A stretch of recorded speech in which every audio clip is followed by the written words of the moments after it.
So as a member of the Australian contingent, I should give the traditional welcome. So to the ladies, g'day. To the guys, how's it hanging? So I've been... I didn't want to know. I've been in the university at Curtin for 20 years, a lot of that time in IT, and for the last 3 years as AV manager. So it's been an interesting transition to me, and I've really enjoyed my time there. So I'm representing Curtin in that role, and that's the main topic of my talk about this, using the student body for support. And I'm also representing the Association of Technology Managers, the AETM, as the treasurer. So I have some association with Jim over there. And I'll just talk a bit about what's sort of happening there, the status and how things are progressing, what sort of initiatives we're proceeding with. So a little bit of context about Curtin University. I'll keep this short since it's a short SCHOM presentation. So Curtin University, 50,000 students, depending on who you ask and when you ask, but it's a mixture of mostly on-site, but a fairly large degree of distance students as well. We have 4 city campuses, 2 regional campuses, one located in Sydney and 2 offshore, so in Sarawak and in Singapore. Most of those, the ones offshore are discipline specific. And that's sort of a view of Curtin. If you ever come to visit me, come down to the dungeon below this building. That's where I live, down there. So we're a suburban campus. We're about 15 kilometres away from the city centre, which would be off to the left if you look there. It's a large campus with that many students, so that provides some challenges as far as getting to different places.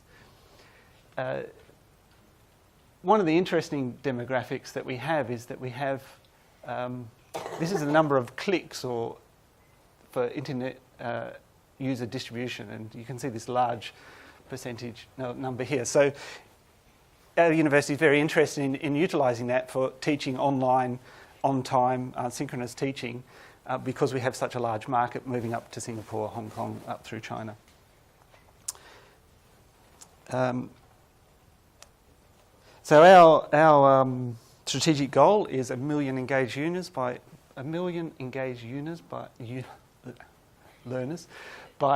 2017, mostly because of that demographic there. So one of the challenges that we have that or the factors that have that increasing gap between the technology-rich environments that we have and the academics' ability to use them. So the Curtin Converge project, or strategy I should say, is the model that we're using. It's a mixture of traditional classes, flipped classroom, technology-rich environments, distributed learning. And so they're looking more at the traditional lecture style, reducing as many of us are doing, and having more sort of actively engaged learning. So that's been driven primarily by our teaching and learning group. And one of the other factors that contributes between that sort of difference between what the academics know and use is the new learning spaces that we have. So we've started on a 3-year program. We're into the 3rd year of that. We're refurbishing a lot of our flat floor spaces. So we're leaving pretty much the tiered spaces alone, but we're concentrating on the flat floor spaces because they were really in poor need of a change, and with the new pedagogy as far as collaborative, that's where they were aiming with this particular one.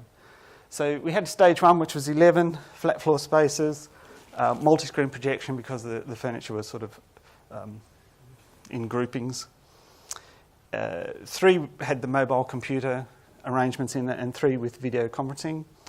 And then this past Christmas break for us, which is our summer season, we had stage 2, which was 25 rooms.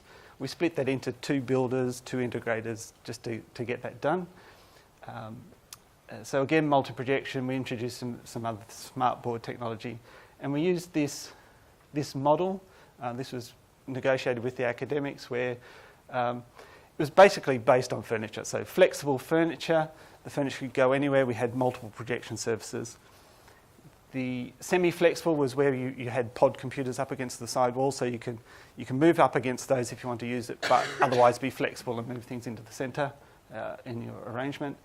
And a fixed, primarily for video conferencing, so we could get the camera angles right. But they did want video conferencing in some of the semi-flexible rooms as well, so that was a bit of a challenge. So challenge for us, and of course a challenge for the academics who are trying to use those.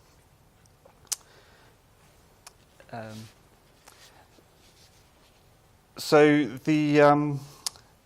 that was the spaces. So if we look about the actual what's in the room, so we need to change from traditional analog, venue-specific discrete AV systems, moving towards more networking, centralised AV into digital systems.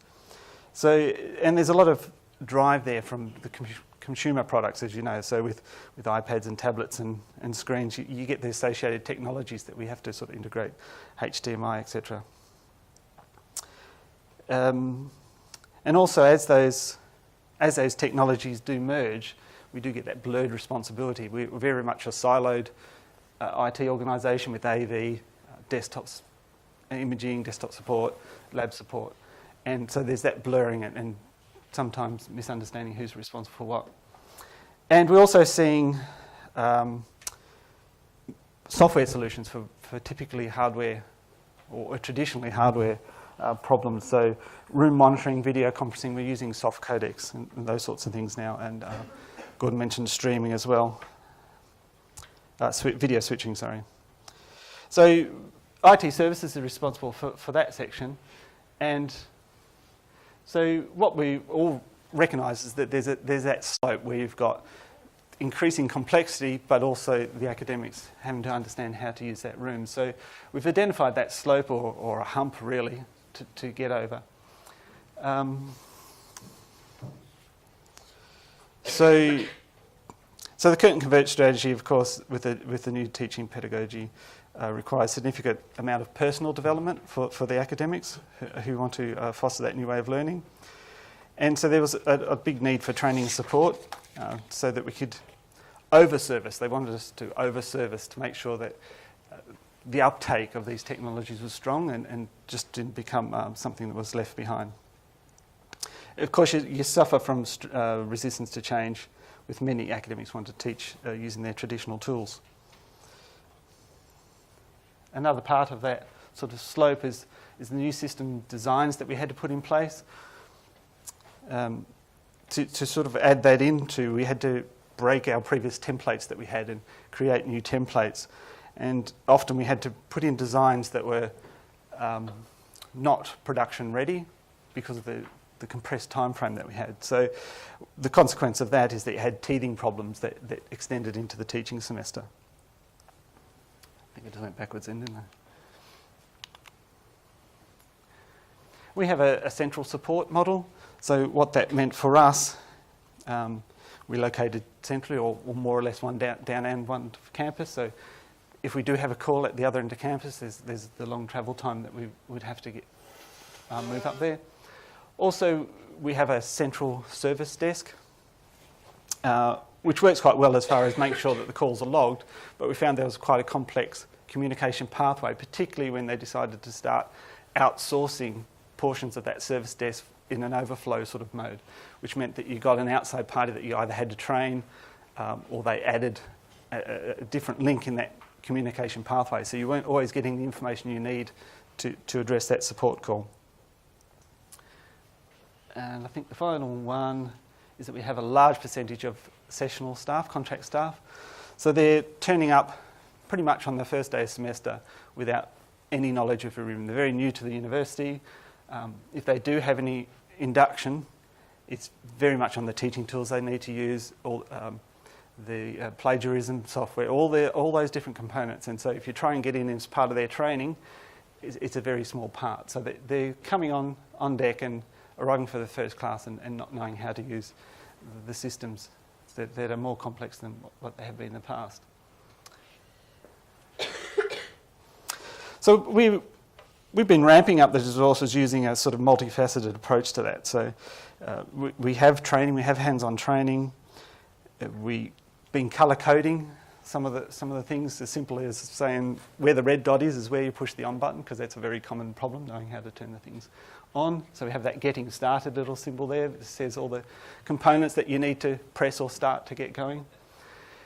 We have how-to guides in each venue, which is just a simple sheet in a menu stand on each table so that they can quickly access that, with a set of getting started videos if they do want to access these getting started videos before they actually turn up to the class, and also a link on the desktop to those. And we're just starting to introduce QR codes so they can get to the relevant video very quickly. It's not only how to use the room, it's how to use the different technologies as well. And we have scheduled IT training, so just-in-time training, as it were. So you can call us up and say, 15 minutes before my class, can you turn up and just make sure that everything is working as it should, or just explain to me how that works. So with all those things in mind, our Centre for Teaching and Learning were very worried about how the academics were going to perceive all this new change, these changes, and they really were very keen on this over-servicing component. So I was asked in a very short time frame, 2 weeks before the start of the semester, to produce something where we would flood the lecture. They wanted someone at the start of every lecture, basically, to be there and ask, how's it going? You know, can I help you get your class started? Which is a big ask with 206 classrooms. But how we approach that is we have a Earn While You Learn program within the university. So it was actually quite easy to get students involved in that. The selection criteria that we used had to be fairly brief because it was just a telephone interview. And it's really just 3 things. How good are you at communicating, which they could tell by talking to them on the phone. How well did you know the university, which was, we didn't go for first year students, we went for second or third year students. And then what sort of technology background do you have? So we kind of targeted that by selecting engineering courses and courses where they would use a high technology sort of content, but also just asking them what sort of support have they provided in the past. So we divided the campus up into 4 sections, and we gave 4 students into each section in any 4-hour shift period, which meant there were 16 on campus at any one time over a 12-hour period. And it was fairly easy to provide them resources. We just gave them a mobile phone each. That was their main communication device. Gave them a clipboard so they looked official, which had the map on it with the 4 sections, had all the timetable in it, so they knew when every change of class was, so they know when to go. And they had a self-appointed coordinator, so in that group of 4, one person would have the mobile phone, and they were the one that the service desk contacted when they needed to get someone to a classroom, which was then conveyed through the mobile phone. And they all wore these vests, these support vests, which was made them easily identifiable, particularly if they're walking down the corridor and someone just wanted to grab them in and get some training.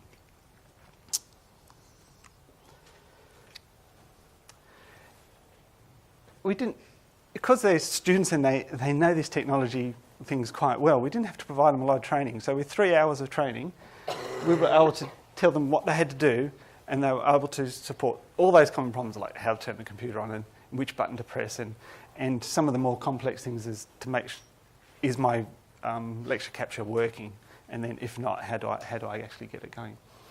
So they were provided with, or what their work instructions were if you're given a room to go and attend, or make sure you go and attend that as part of the targeted assistance. As many classes as you could, go and visit the start of that class and just ask very simple questions. How can I help you today? Was really what it was. Offer assistance to incoming staff, get some feedback from outgoing staff. Is there anything broken in the room? Is everything okay for your class? In between classes, we've got them to do some venue auditing, and so they could become, well actually it was more in their first time we ran this, it was more become familiar with the room. So you're not familiar with our lecture theatres, go and visit an empty lecture theatre and just have a try of the system and become familiar with it. So it was some training there as well. But also just check the room and make sure that it's been left in a state usable for the next class. And then they had a handover to the next class. So communication pathway was something that we could improve on, but basically we have phones in all the rooms. So the academic would contact by phone and provide the incidents to the section coordinator, who would direct the team, who would then escalate the call if they needed to escalate it to our support team, and then they would report back the incident closure. So that was just some of the scripts that we provided them, so they had a consistency of approach to the staff. Some of the improvements that we could have is more efficient communication pathways. So remove that outsource service desk. We've run it for a second semester, and these are some of the improvements that we've made. We've brought the call to the service desk, where they press option 1 for AV support, back into my team so that we could know that the venue existed that's provided. We could provide an answer usually over the phone rather than just taking an instant message. So we were solving a lot more over the phone. And that gave my AV service desk, as it were, the full end-to-end responsibility for that call from start right through to the finish, instead of receiving it and then passing it on to perhaps our AV team. And we gave those guys, because they understood it better, remote support tools, access to the cameras in the room and the touch panels and those sorts of things. So we're building up that part of it.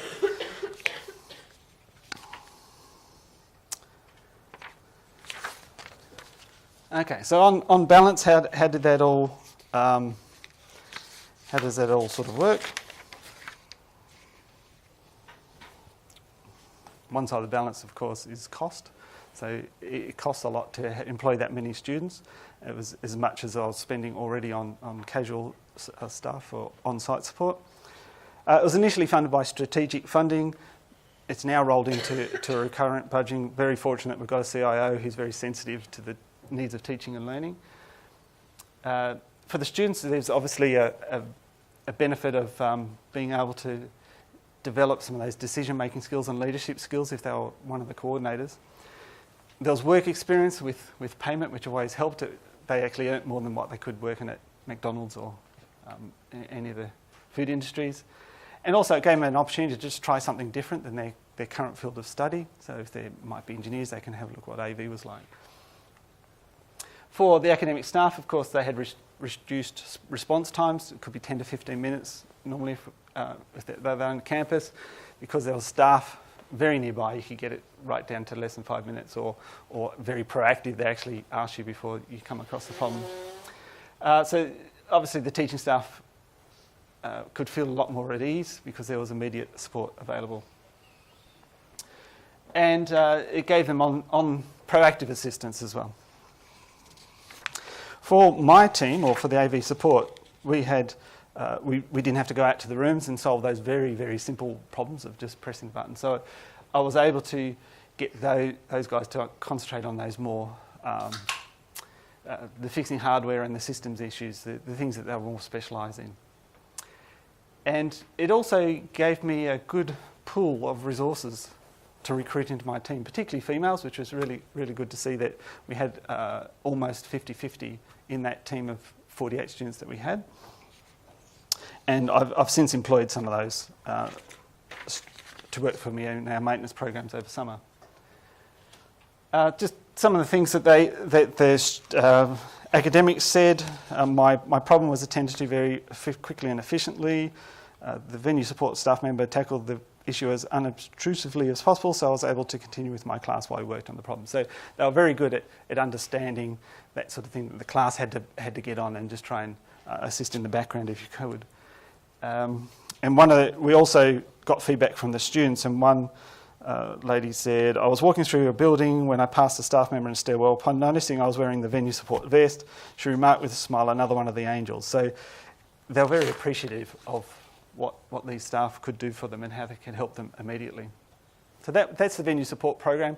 It really was getting us over that bump of a big change in our classrooms.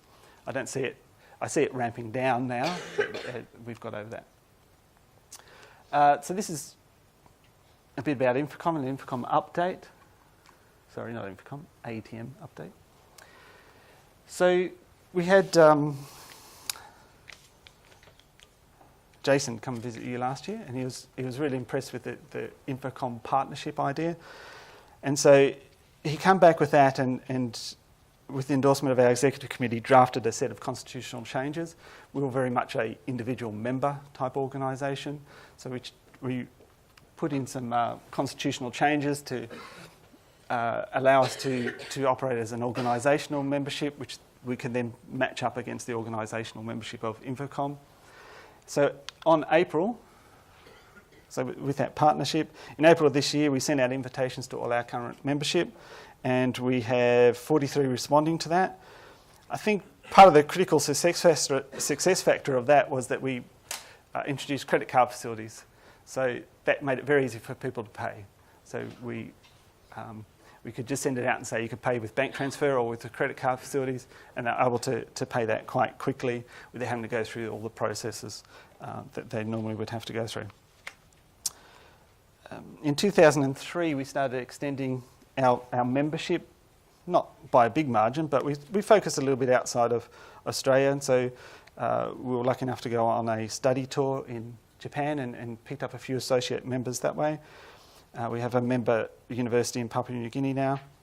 And with the constitutional changes, we could offer the membership to other organisations, AV professionals in hospitals, governments, galleries. It's very early in that, but we've got one university signed up with us now. So that just gives them an opportunity to be part of what we have using educational technology. So that concludes my presentation. The venue support program's been very, very exciting journey for me, even though it was very frenetic in that initial stages. And we've learnt a lot from the students. One of the other advantages was we had students who were using the rooms, and so they could feed back to us what worked and didn't work very quickly. So I'd like to thank the SCHOMS committee for inviting me to the conference, and the AETM executive for allowing me to attend, sponsoring me to attend. Thank you.